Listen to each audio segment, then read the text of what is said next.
बहुत समय पहले मोहन नगर गांव में धीरज अपने बूढ़े पिता के साथ एक छोटी सी झोपड़ी में रहता था। धीरज की मां का कोई बीमारी के कारण कुछ सालों पहले देहांत हो गया था। तब से धीरज अपने पिता के साथ अकेले ही रहता है। धीरज बहुत ही आलसी लड़का था। वह दिन भर बस अपने कमरे में सोया रहता था और कोई काम नहीं करता था। घर का सारा खर्चा उसके पिताजी ही उठाते थे। वह दिन भर दूसरे के खेतों में काम करते थे, लेकिन अब वह भी बूढ़े हो चुके थे। अब वो ज्यादा काम नहीं कर पाते थे। एक दिन धीरज के पिताजी काम करके घर वापस लौटते हैं तो देखते हैं कि धीरज अभी तक सो रहा है।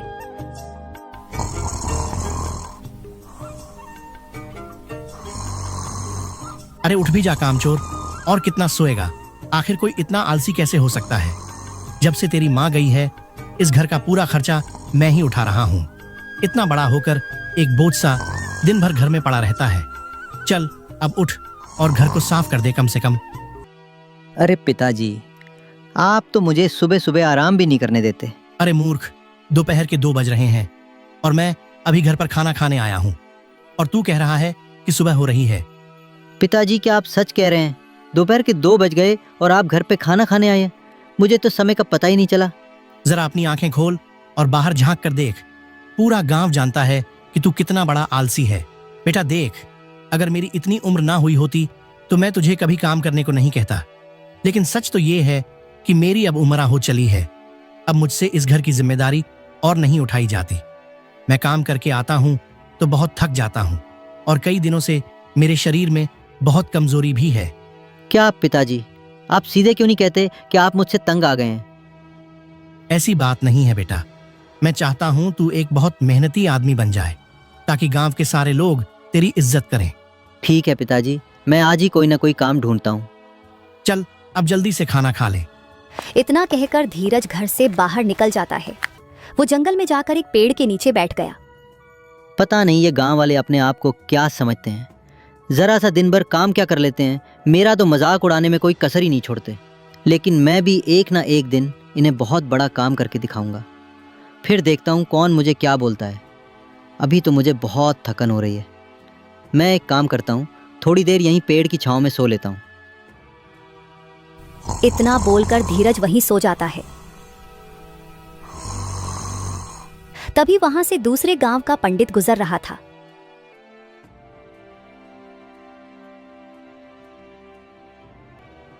क्या मूर्ख इंसान है? काम करने के बजाय यहाँ आराम से सो रहा है। तुझे कोई काम नहीं है क्या? पंडित की बात सुनकर धीरज की आंख खुल जाती है और वह उठकर बोलता है, अरे पंडित जी, दिक्कत क्या है आपको? आप मुझे शांति से सोने क्यों नहीं दे रहे हैं? मैं काफी दिनों से देख रहा हूँ, तुम रोज यहाँ आकर सो जाते हो। अभी भी वक्त है, सुधर जाओ। मुसीबत तुम्हारे सर पर मंडरा रही है। कैसी मुसीबत है पंडित जी? आप यहाँ से जाओ ना, मुझे शांति से सोने दो। मैंने तुम्हारे जितना आलसी आदमी अपने जीवन में कभी नहीं देखा। कोई ना कोई काम ढूंढने के बजाय तुम रोज यहाँ आकर सो जाते हो। अरे नहीं नहीं, ये क्या कह रहे हैं आप? मैं गांव में काम ढूंढने ही निकला था, लेकिन गांव के एक आदमी ने मेरा दिमाग खराब कर दिया। इसलिए बस यहाँ बैठकर थोड़ा आराम कर रहा था। अरे अलसी आदमी ये क्यों नहीं कहता कि काम ढूंढने से निकला था, लेकिन मन नहीं किया तो यहाँ पेड़ के नीचे आकर बैठा है। लेकिन तुझसे बात करके मैं अपना समय क्यों बर्बाद कर रहा हूँ? मुझे और भी जरूरी काम है। इतना कहकर पंडित जी वहां से चले जाते हैं। वह एक बहुत विद्वान पंडित थे, लेकिन धीरज पर उनकी बातों का कोई असर नहीं होता और वो फिर से सो जाता है।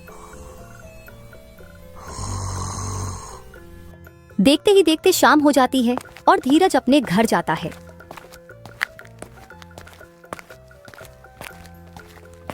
आज भी तुझे कोई काम नहीं मिला ना? पिताजी, मैं काम ढूंढने ही बाहर निकला था, लेकिन गांव के भोला ने मेरा दिमाग खराब कर दिया। बस इसलिए आज मुझे कोई काम नहीं मिल पाया। बेटा, तू तो रोज ही कोई ना कोई बहाना बनाता है। भला किसी के बोलने से क्या होगा?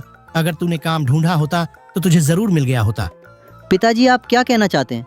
मैंने सच में काम ढूंढने की कोशिश की थी, लेकिन फिर उसने फालतू की बातें करके मेरा दिमाग खराब कर दिया।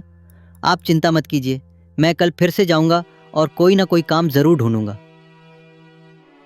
इतना कहकर धीरज खाना खाता है और सो जाता है। अगले दिन सुबह खाना खाकर धीरज काम की तलाश में निकल जाता है और हमेशा की तरह जंगल में जाकर उसके पेड़ के नीचे सो गया। उसके पिता ने समझा समझाकर थक चुके थे। अब धीरे धीरे उनकी तबीयत भी खराब होने लगी थी। एक दिन धीरज ने उठकर देखा तो उसके पिता अभी तक सो रहे थे। अरे पिताजी, आप अभी तक सो रहे हैं? आप हमेशा मुझे कहते हैं कि जल्दी उठाओ, और आज आप खुद ही इतनी देर तक सो रहे हैं। आज तो आपने खाना भी नहीं बनाया है। भला मैं खाली पेट काम ढूंढूंगा कैसे? पिताजी उठिए, आप मेरी बात सुन रहे हैं क्या? अरे धीरज बेटा, आज मेरी तबीयत थोड़ी ज्यादा खराब है। तुम एक काम करो, बाहर में कुछ खा पी लेना, क्योंकि बेटा मेरे अंदर तो इतनी ताकत नहीं बची कि मैं आज खाना बना सकूं। पिताजी, आप ऐसा क्यों बोल रहे हैं? आपकी तबीयत ज्यादा खराब है क्या? इतना कहकर धीरज ने अपने पिता के सर पर हाथ फेरा तो पाया कि उनका शरीर बुखार से तप रहा था। पिताजी, आपको बहुत ज्यादा बुखार है। आपका पूरा शरीर जैसे तप रहा हो। नहीं बेटा, बस मुझे हल्का सा बुखार है। 1-2 दिन में ठीक हो जाऊंगा। तू मेरी चिंता मत कर। नहीं पिताजी, आपको ज्यादा बुखार है। आप मेरे साथ अभी डॉक्टर के पास चलिए। धीरज तुरंत अपने पिता को गांव के ही एक डॉक्टर के पास लेकर जाता है। डॉक्टर रामदीन का अच्छे से जांच करके धीरज से कहता है, धीरज, तुम्हारे पिताजी की तबीयत बहुत ज्यादा खराब है। उनके किडनी में इन्फेक्शन है, इसलिए उनकी हालत ज्यादा गंभीर है।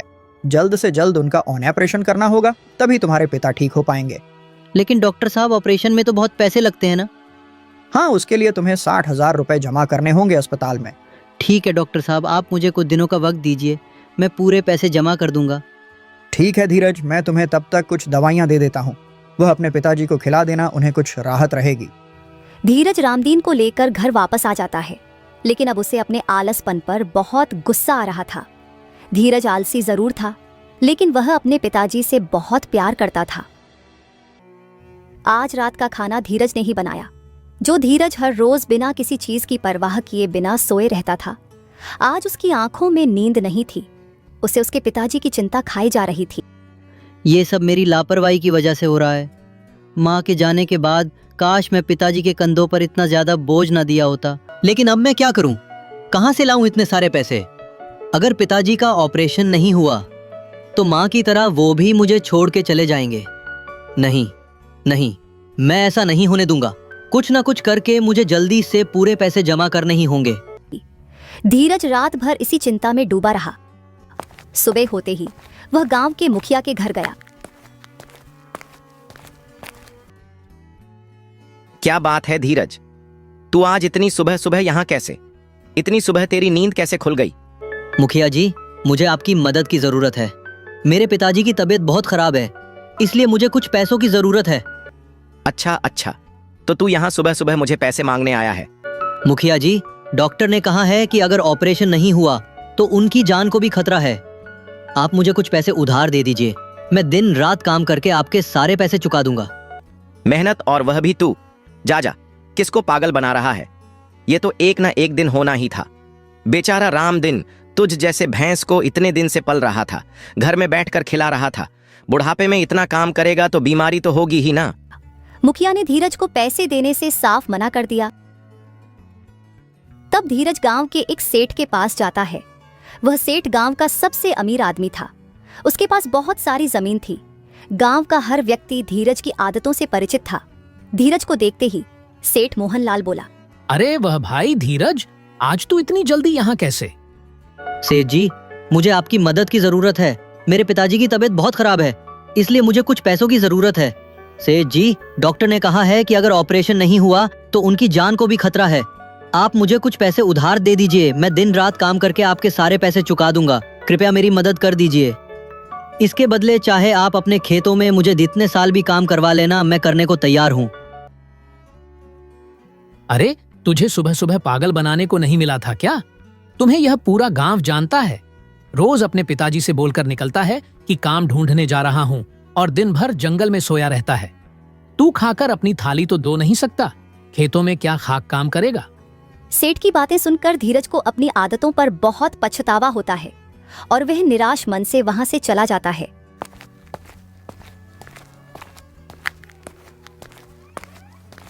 आज भी धीरज इस पेड़ के नीचे जाकर बैठा था, लेकिन आज उसके चेहरे पर उदासी थी। आंखों में पछतावे के आंसू थे। हे भगवान, मुझे माफ कर दीजिए। मुझे इतना आलस नहीं करना चाहिए था।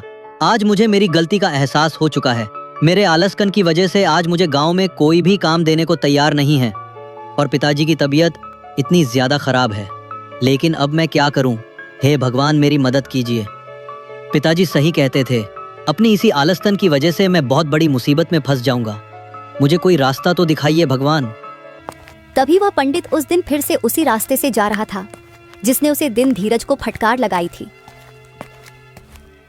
उसने धीरज को रोते हुए देखा तो वहीं रुक गया और उससे बोला, मैंने तुझे कहा था ना, तुम्हारे सर पर बहुत बड़ी मुसीबत मंडरा रही है और तूने मेरी बात को मजाक समझ लिया था।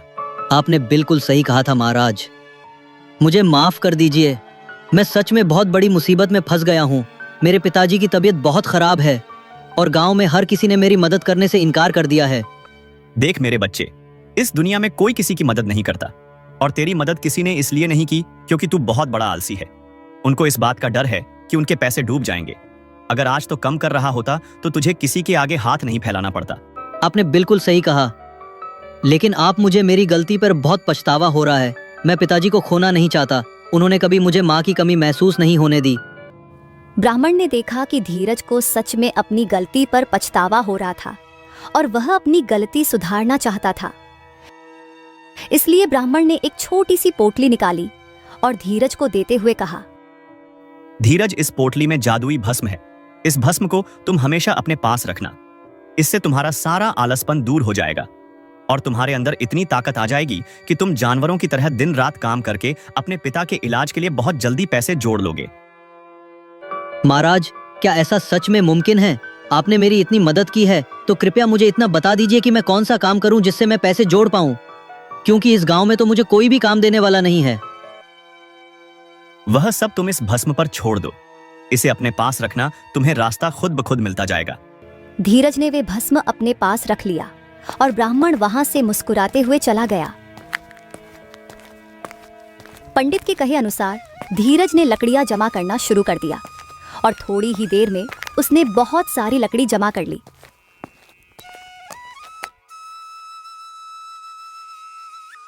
अरे वाह, मैंने तो कितनी सारी लकड़ियां जमा कर ली है। सच में ये भस्म तो जादुई है। इससे तो मेरे पूरे शरीर में फुर्ती आ गई है। इतना कहकर धीरज सारी लकड़ियां लेकर गांव में गया और उसकी सारी लकड़ियां बिक गई। शाम को धीरज घर आया और उसने पैसे जोड़े तो पाया कि आज लकड़ियां और फलों को बेचकर उसे पूरे 5,000 रुपये मिल चुके थे। ऐसे तो मैं बहुत जल्दी और 55,000 रुपए जमा कर लूंगा। अब कल से मैं और दोगुना काम करूंगा ताकि पिताजी का इलाज जल्दी से जल्दी कर सकूं। अगले दिन सुबह होते हैं धीरज जंगल से लकड़ियां लेकर गांव में आ गया। इस तरह से धीरज को दिन रात काम करते देख गांव वाले हैरान थे। दिन रात जानवरों की तरह काम करके 1-2 हफ्ते में ही धीरज ने 50,000 रुपये जमा कर लिए थे। ईश्वर की कृपा से 50,000 रुपए तो जमा कर लिए हैं मैंने, लेकिन अब मुझे 10,000 रुपए और चाहिए। मुझे जल्द से जल्द ये पैसे भी जमा करने होंगे। मेरे पास ज़्यादा समय नहीं है। पिताजी की तबीयत भी और भी खराब होती जा रही है। धीरज ने रामदिन के पास जाकर देखा तो उसकी हालत पहले से ज्यादा खराब थी। मुझे कल ही पिताजी को डॉक्टर के पास लेकर जाना होगा।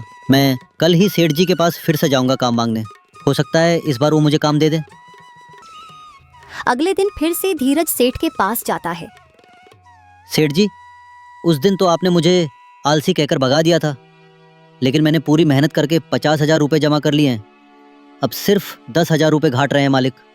कृपया मेरे पिताजी के जान के खातिर मुझे काम दे दीजिए। उनकी तबीयत बिगड़ी जा रही है। मैं दिन रात काम करूंगा मालिक। कृपया मुझे कम पर रख लीजिए। अच्छा ठीक है धीरज, मैं तुम्हें पैसे तो दे दूंगा, लेकिन उसके लिए मेरी एक शर्त है। तुम्हें मेरे खेतों को जोतना पड़ेगा। जितने बीघा खेत तुम जोतोगे उतने 1,000 रुपए में तुम्हें दूंगा। मंजूर है तो बोलो। ठीक है मालिक, तो मैं अभी से ही काम शुरू कर देता हूँ। आपका बहुत बहुत धन्यवाद मालिक। दिल में अपने पिताजी को बचाने की उम्मीद लिए हुए धीरज खेतों में हल चलाना शुरू कर देता है। दिन भर बिना आराम किया वह खेतों में काम करता रहा। उसकी मेहनत का पसीना यह गवाही दे रहा था कि उसके दिल में पछतावे की आग जल रही है। दिल में अपने पिताजी की जान बचाने की आस लिए हुए वह काम करता रहा। सुबह से शाम हो गई, लेकिन धीरज अभी भी काम कर रहा था।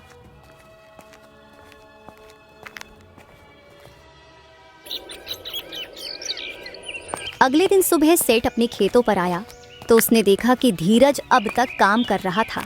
वो अपने 10 बीघा खेत को जोता हुआ देखकर हैरान रह गया। अरे वह लड़के, तू इतनी मेहनत करेगा मैंने सोचा भी नहीं था। तूने कल से बिना आराम किए मेरे 10 बीघा खेत को जोत दिया। मैं तुम्हारे काम से बहुत खुश हूं। आज मैं तुम्हें 15,000 रुपये दूंगा। आज ही तुम अपने पिताजी का इलाज करवा लो। धीरज तुरंत वह पैसे लेकर अस्पताल में डॉक्टर के पास जमा कर देता है और अपने पिताजी का इलाज करवाता है। कुछ दिन बाद ही धीरज के पिता पूरी तरह से ठीक हो जाते हैं। बेटा, आज मुझे बहुत गर्व हो रहा है तुझ पर। आज तेरी वजह से मेरी जान बच पाई है। आज तूने मुझे नई जिंदगी दी है। पिताजी, आप ये कैसी बात कर रहे हैं? माँ के जाने के बाद आपने ही तो मुझे पाला है। रामदीन के ठीक हो जाने के बाद भी धीरज ने अपना काम नहीं छोड़ा। एक दिन धीरज हमेशा की तरह जंगल में लकड़ी काट रहा था। तभी उसे पीछे से एक आवाज सुनाई देती है। कैसे हो धीरज? धीरज ने पीछे मुड़कर देखा तो वहां वही ब्राह्मण खड़े थे। उन्हें देखकर धीरज बहुत खुश हुआ। अरे महाराज, आप यहाँ? आपका बहुत बहुत धन्यवाद। आपके उस भस्म की वजह से आज मुझे नई जिंदगी मिली। मेरे पिताजी का भी अच्छे से इलाज हो गया। अब वो बिल्कुल ठीक है। आपकी वजह से आज मेरे घर में किसी चीज़ की कमी नहीं है। आपका ये आभार मैं जीवन भर नहीं भूलूंगा। आपका बहुत बहुत धन्यवाद। ब्राह्मण मुस्कुराए और धीरज से कहा, अरे बेटा धीरज, मैंने तो कुछ भी नहीं किया है। यहाँ तक कि वो भस्म भी जादुई नहीं थी। मैंने तो बस तुम्हारा आत्मविश्वास जगाने के लिए कहा था कि वह बस में जादुई है, ताकि तुम इसी के सहारे कम कर सको। ताकत इस भस्म के अंदर नहीं, बल्कि असली ताकत तो तुम्हारे अंदर है। मैं तो बस तुम्हारे अंदर सोए हुए मेहनती इंसान को जागना चाहता था, इसलिए मैंने ऐसा किया। वो भस्म तो बस राख थी बेटा। जादू तो तेरे अंदर था, जिस पर तूने कभी विश्वास ही नहीं किया। क्या आप सच बोल रहे हैं पंडित जी? इसका मतलब वो कोई जादुई भस्म नहीं था? धीरज की आंखों में चमक थी पर होंठों पर मुस्कान।